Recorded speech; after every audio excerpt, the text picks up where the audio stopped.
से लेकर शाम तक ज़्यादातर जो कार्य क्रियाएं व्यवहार करते हैं वो आदत जब आपकी पड़ी है, वो जिस स्तर पर आपको जाके जब पता चलती है बन जाती हैं और वो अच्छी भी हो। तो सारा खेल तो है आदतों को समझने का।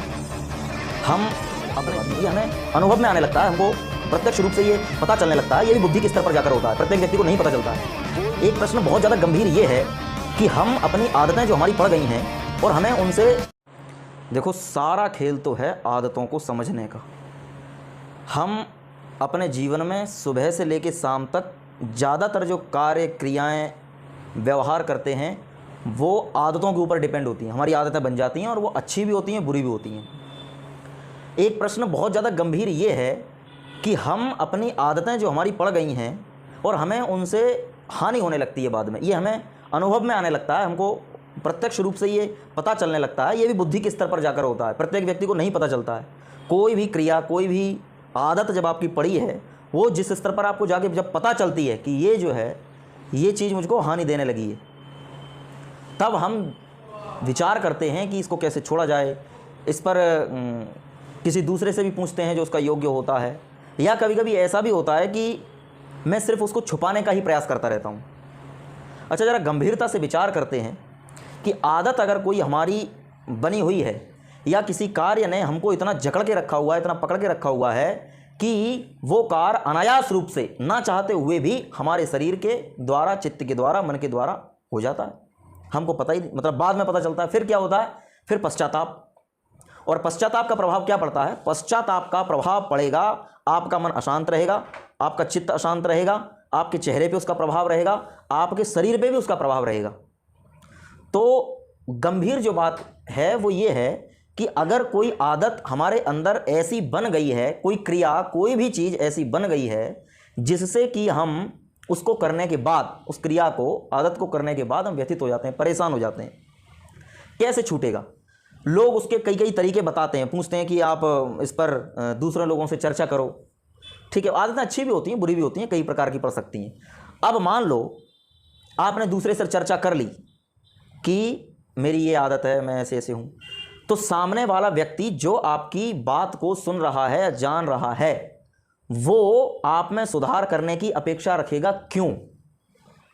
या उसको क्यों ये अनुभव होगा कि आप सुधर जाओ?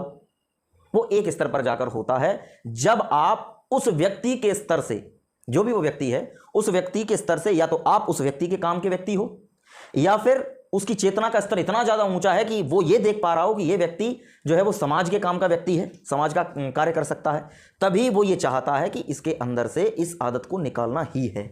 अन्यथा आपको एक मार्गदर्शन दिया जाएगा, वो पुस्तकों में मिल सकता है, वो किसी व्यक्ति के द्वारा मिल सकता है, और वो मार्गदर्शन आपको उस आदत से दूर करने में समर्थ नहीं होता है। और आगे बढ़ते हैं थोड़ा, तो हम कैसे उस चीज़ से बाहर निकलें?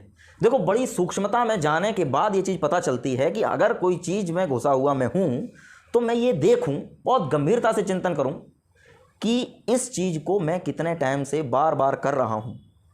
ठीक है, परिणाम नहीं, प्रभाव नहीं, ये देखना कि मैं इस चीज़ को बार बार कर रहा हूँ और ये जो असंतुष्टि है ये इस क्रिया के करने से पहले तो मेरे अंदर नहीं थी, लेकिन इस क्रिया के करने के बाद ये उत्पन्न होती है।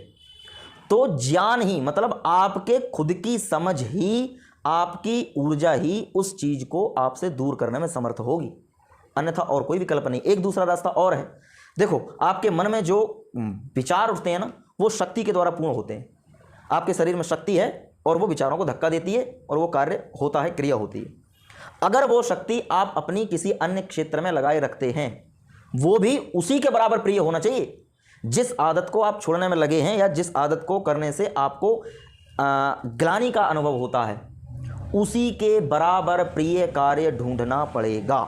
देखो, बहुत सामान्य सी बात है, आजकल जो ये चल रहा है ना कि सब मैं तुमसे प्रेम करता हूँ या मैं तुमसे प्रेम करती हूँ, ये वाली जो चीज़ है ना, देखो, अगर किसी चीज़ से मुझे हानि होने लगे, नुकसान होने लगे, तो उस चीज़ को छुड़ाने के लिए उसी के बराबर प्रियता का समतुल्य व्यक्ति, पदार्थ चाहिए, तभी वो चीज़ दूर हो पाती है। अन्यथा वो चीज़ आपको जकड़ के रखती है।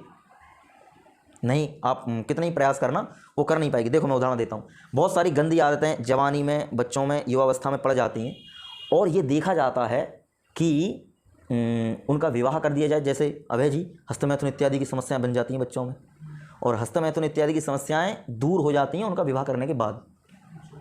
नहीं करते वो,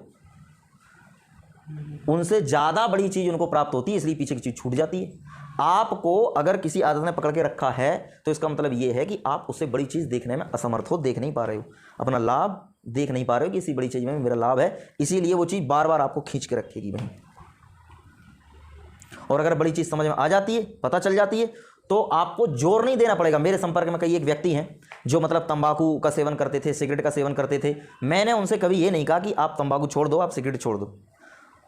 बस वो संपर्क में आए और उनसे धीरे धीरे धीरे धीरे अन्य कार्य, वार्तालाप या ऐसे विषयों में रुचि बना देना पकड़ी जाती है। व्यक्ति को पकड़ के ऐसे अनुभव किया जाता है कि ये व्यक्ति जो है किस क्षेत्र में रुचि रखता है, और हर व्यक्ति रखता है। गंदी आदतें तो पनपती हैं उसके अंदर, लेकिन उसकी रुचि ऐसी कहीं ना कहीं होती है।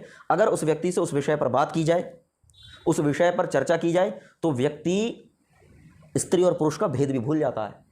नहीं समझे, मैं स्त्री हूं या पुरुष हूं, उसका रुचिकर विषय पकड़ के आप बोल रहे हो ना, या अगर उसका रुचिकर विषय आप प्रस्तुत कर रहे हो, तो वो स्त्री है या पुरुष है इसका भेद भी खत्म कर देता है। इतना प्रिय होता है उसका वो विषय, प्रत्येक व्यक्ति का होता है। और अगर उससे भी आगे, ये सब चेतना के स्तर की बात है। जितना जितना आप अपनी चेतना को उठाते जाओगे, आप उतना ही गहराई में उतरते जाओगे। अपन सामने जो चीज़ें आपको पकड़ के रखे हुए थी, जो चीज़ें कभी आपके सामने थी, वो आपके लिए व्यर्थ होने लगेंगी, समाप्त होती जाएंगी और नई चीज़